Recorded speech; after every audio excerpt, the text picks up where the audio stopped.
देश के दक्षिण पश्चिम राज्यों पर चक्रवाती तूफान तौकते का साया मंडरा रहा है। केरल, कर्नाटक, गोवा में तबाही मचाने के बाद तूफान तौकते गुजरात की तरफ अब बढ़ रहा है। तूफान फिलहाल मुंबई के समुद्र तट से गुजर रहा है।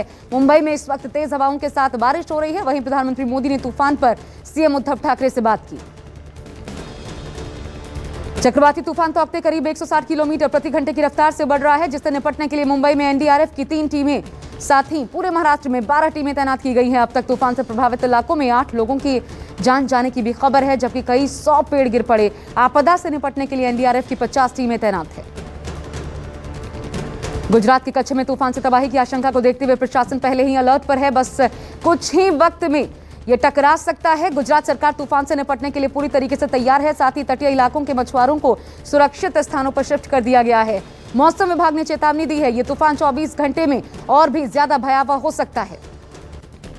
चक्रवाती तूफान को लेकर मौसम विभाग ने चेतावनी जारी की है। मौसम विभाग के मुताबिक ये तूफान 24 घंटे में और भी खतरनाक हो सकता है। 18 मई की सुबह तक चक्रवाती तौकते पोरबंदर और महुआ के बीच से गुजरात तट को पार कर सकता है। गोवा में भी तूफान ने कहर बरपाया। इससे पहले अलग अलग हादसों में 2 लोगों की मौत हो गई। गोवा में तूफान की वजह से करीब 500 पेड़ गिरने से जगह जगह पर फिलहाल रास्ते बंद पड़े हैं। पश्चिम बंगाल के नारदा केस में गिरफ्तार टीएमसी के 4 नेताओं को शाम के वक्त जमानत मिल गई। सुबह सीबीआई ने हकीम सुब्रत मुखर्जी, सोवन चैटर्जी, मदन मित्रा को पूछताछ के बाद गिरफ्तार किया था। इससे पहले सीबीआई ने कई जगह पर छापे मारे। छापों के बाद चारों को अरेस्ट कर लिया गया। सीबीआई एक्शन के बाद एक बार फिर केंद्र और बंगाल सरकार के बीच तनातनी शुरू हो चुकी है। गिरफ्तारी के खिलाफ टीएमसी समर्थक आज सड़कों पर उतर आए। सीबीआई दफ्तर समेत राज्य के कई जगहों पर टीएमसी समर्थकों ने जमकर विरोध किया। मुख्यमंत्री ममता बनर्जी भी करीब 7 घंटे तक सीबीआई दफ्तर में ही डटी रही। नारदा घोटाले मामले में तृणमूल नेता और कैबिनेट मंत्री फिरहाद हाकिम, सुब्रत मुखर्जी, विधायक मदन मित्रा और पूर्व मेयर शोभन चैटर्जी की गिरफ्तारी पर बंगाल में जमकर आज हंगामा मचा। विधानसभा स्पीकर विमान बंदोपाध्याय ने उनकी मंजूरी के बिना जनप्रतिनिधि की गिरफ्तारी को अवैध बताया। शाम होते ही टीएमसी के नेताओं को जमानत मिल गई।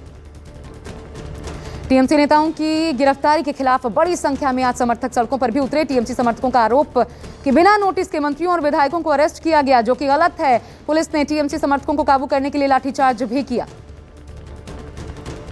टीएमसी नेताओं की गिरफ्तारी पर सीबीआई का बयान भी सामने आया। सीबीआई के चीफ इंफॉर्मेशन ऑफिसर ने जानकारी दी थी कि चारों नेताओं की गिरफ्तारी नारदा स्टिंग केस में की गई है। उन्होंने कहा कि 7 मई को चारों नेताओं के खिलाफ केस चलाने की इजाजत मिली थी, जिसके बाद ये कार्रवाई की गई।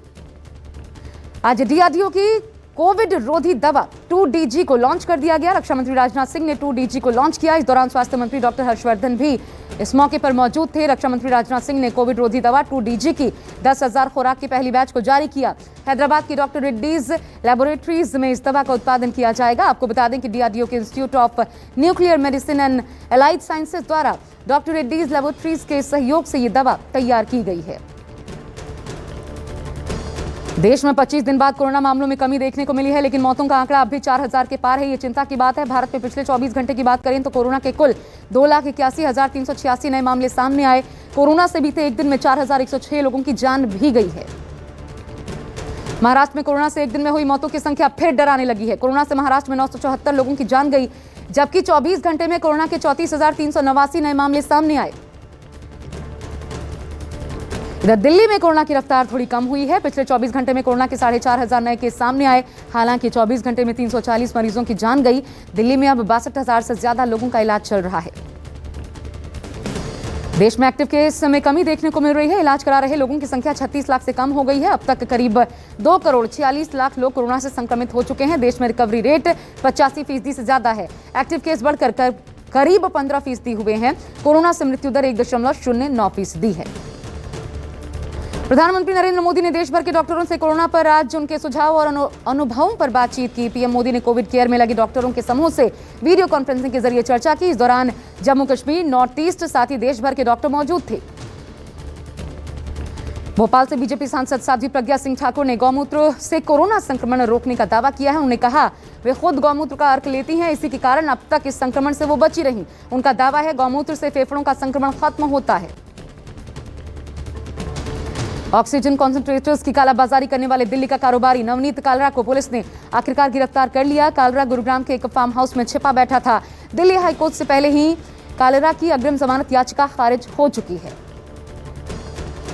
जम्मू कश्मीर के श्रीनगर में आतंकियों का एनकाउंटर हुआ है। सुरक्षा बलों ने श्रीनगर के खानमोह इलाके में 2 आतंकियों को मुठभेड़ में मार गिराया। दोनों आतंकी अल बदर संगठन के बताए जा रहे हैं।